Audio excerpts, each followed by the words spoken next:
బిడ్డగా రాజ్యాంగంలో అపార అనుభవం ఉండి పేద గ్రామీణ వ్యవసాయం కుటుంబం నుండి వచ్చి హైకోర్టు సుప్రీంకోర్టు జడ్జిగా చేసిన వ్యక్తి సుదర్శన్ రెడ్డిని ఉపరాష్ట్రపతి అభ్యర్థిగా ఎంపిక చేయడం జరిగిందని మంత్రి పొన్నం ప్రభాకర్ పేర్కొన్నారు. గోడ మీద ఉన్న భారత రాష్ట్ర సమితి ఎన్నికల్లో ప్రజలకు వాస్తవాన్ని చూపెట్టే ప్రయత్నం చేయాలి. వాళ్లకు అలాగే బీజేపీ వెంట వెళ్తారా, తెలంగాణ బిడ్డ ఉపరాష్ట్రపతిగా ఇండియా కూటమి వెంట వస్తారా, వారి విఘ్నతకి వదిలేస్తున్నా. మాకు బీజేపీతో ఉన్న అవగాహన కాంగ్రెస్ పార్టీని ఇలాగే తిడతారా, ఎన్డీఏ అభ్యర్థికి ఓటేస్తారని 9వ తేదీ తెలుస్తుంది. యూరియా ఎవరు ఇస్తే వారికి ఓటు వేస్తామని కేటీఆర్ చెబుతున్నారని మంత్రి పొన్నం ప్రభాకర్ పేర్కొన్నారు. 10 సంవత్సరాలు మంత్రిగా చేసిన ఆయనకు యూరియా ఎవరు ఇస్తారో తెలియదా? యూరియా తెలంగాణ ప్రభుత్వం నుండి తయారు కాదు, ఇది ఉమ్మడిగా కూడా లేదు. యూరియా అంతా కేంద్ర ప్రభుత్వం ఆధీనంలో ఉంటుంది. తెలంగాణకి వివక్ష పూరితంగా ఉద్దేశపూర్వకంగా ప్రభుత్వాన్ని బదనాం చేయాలని చేస్తున్నారు. తెలంగాణలో ప్రజాపాలన ప్రభుత్వం ఆర్టీసీలో ఉచిత బస్సు ప్రయాణం, 200 యూనిట్ల ఉచిత విద్యుత్, 500కి గ్యాస్, నియోజకవర్గానికి 3500, ఇందిరమ్మ ఇల్లు, సన్నబియ్యం పంపిణీ, రేషన్ కార్డులు పంపిణీ, సన్నవాడ్లకు 500 బోనస్, 60,000 ఉద్యోగాలు, 9 రోజుల్లో 9,000 కోట్ల రైతు భరోసా, 60,000 ఉద్యోగాలు, గురుకుల మెస్ ఛార్జీలు పెంచాం. అనేక సంక్షేమ కార్యక్రమాలు అభివృద్ధి చూసి ఓర్వలేకే బదనాం చేసే కుట్ర జరుగుతుంది. బీఆర్ఎస్ నాయకులు రైతులను భయభ్రాంతులకు గురి చేస్తున్నారు, రాక్షసానందం పొందుతున్నారు. తెలంగాణ ప్రజాపాలన ప్రభుత్వం రైతుల సంక్షేమానికి కట్టుబడి ఉంది. కొంతమంది కృత్రిమ కొరత సృష్టించే ప్రయత్నం చేస్తున్నారు. ఎరువులు రాష్ట్ర ప్రభుత్వానికి సంబంధించిన అంశం కాదు, రైతులు గమనించాలి. బీజేపీ బడ్జెట్ నిధులు కేటాయించని నాడు శాసనసభలో తీర్మానం చేసి కేంద్రాన్ని డిమాండ్ చేశాం. బీఆర్ఎస్ కలిసి రాలేదు. ఆంధ్రప్రదేశ్ కి అధిక నిధులు ఇస్తే తెలంగాణకు అన్యాయం జరిగితే బీఆర్ఎస్ తానా తందన అంటుంది. తెలంగాణకు అన్యాయం జరిగే ఇక్కడ ఉన్న కేంద్ర మంత్రులు పట్టించుకోవడం లేదు. బీజేపీ మౌనంగా ఉంటుంది. మా పార్లమెంట్ సభ్యులు ఒత్తిడి చేస్తున్నారు. మా ముఖ్యమంత్రి, మంత్రులు కేంద్ర ప్రభుత్వంను అనేక సార్లు కలిసి కరీంనగర్ లో మీరు ప్రాతినిధ్యం వహిస్తున్న నియోజకవర్గంలో రైతుల ఎరువులపై నిరసనలు తెలుపుతున్నారని బండి సంజయ్. ఎరువుల బాధ్యత మీద చొరవ తీసుకోండి. తెలంగాణ రైతాంగానికి అవసరమైన ఎరువులు సరఫరా చేసే బాధ్యత కేంద్ర ప్రభుత్వానిది.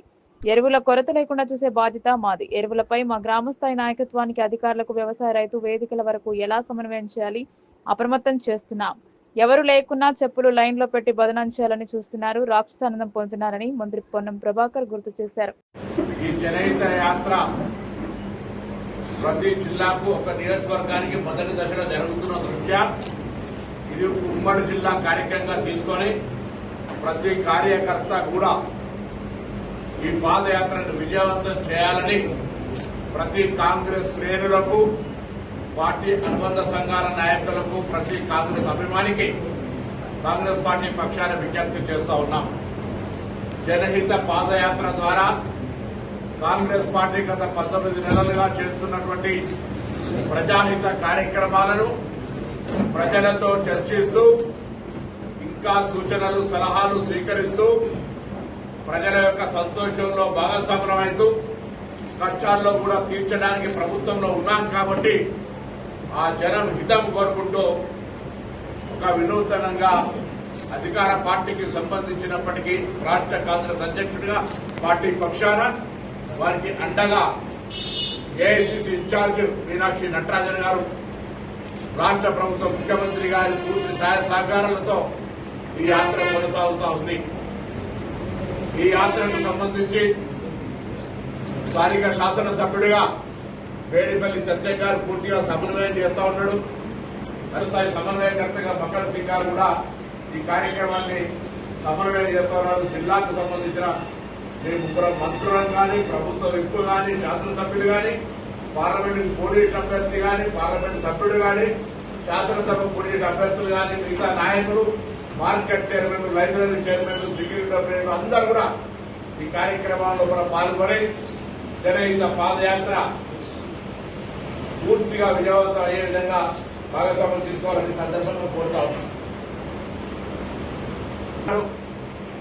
24 సాయంత్రం పాదయాత్ర తర్వాత 24 నాడు గంగాధరలోనే మకాం అక్కడనే నిద్ర చేసి 25 ఉదయం అక్కడ ఉండబడేటువంటి ఒక ప్రభుత్వ విద్యా సంస్థలో సామాజికంగా సోషల్ సర్వీస్ శ్రమదానం కార్యక్రమం ఇద్దరు కూడా మీనాక్షి నటరాజన్ గారు, మహేష్ కుమార్ గౌడ్ గారు పాల్గొంటారు. దాని తదుపరి తెలంగాణ జిల్లాల్లో కరీంనగర్ మహిళా సంఘాలకు పెట్టింది పేరు.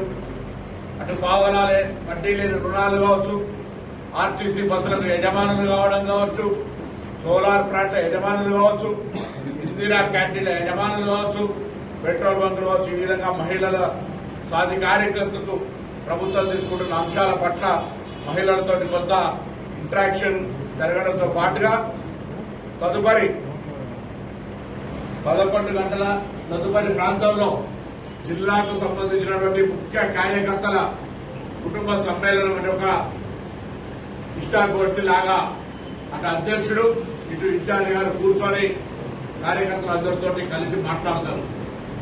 కాబట్టి ఈ కార్యక్రమం విజయవంతం చేయాలని ప్రతి కార్యకర్తకు భాగస్వామ్యం తీసుకోవాలని సందర్భంగా కోరుతా ఉన్నాం.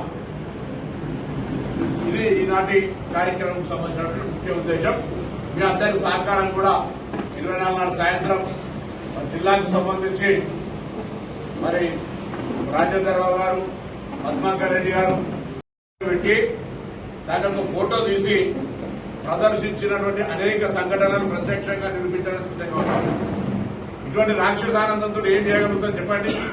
నేను మీడియాను కూడా కోరుతా ఉన్నా, ప్యానిక్ ఇప్పుడు పెట్రోల్ దొరుకుతుంది అనగానే ఇక్కడ నుంచి స్టార్ట్ కాగానే చక్కగా పెట్రోల్ బంక్ వెళ్ళిపోతాం, మామూలుగా 100 రూపాయలు కొట్టించుకుంటే 500 రూపాయలు కొట్టించుకుంటాం.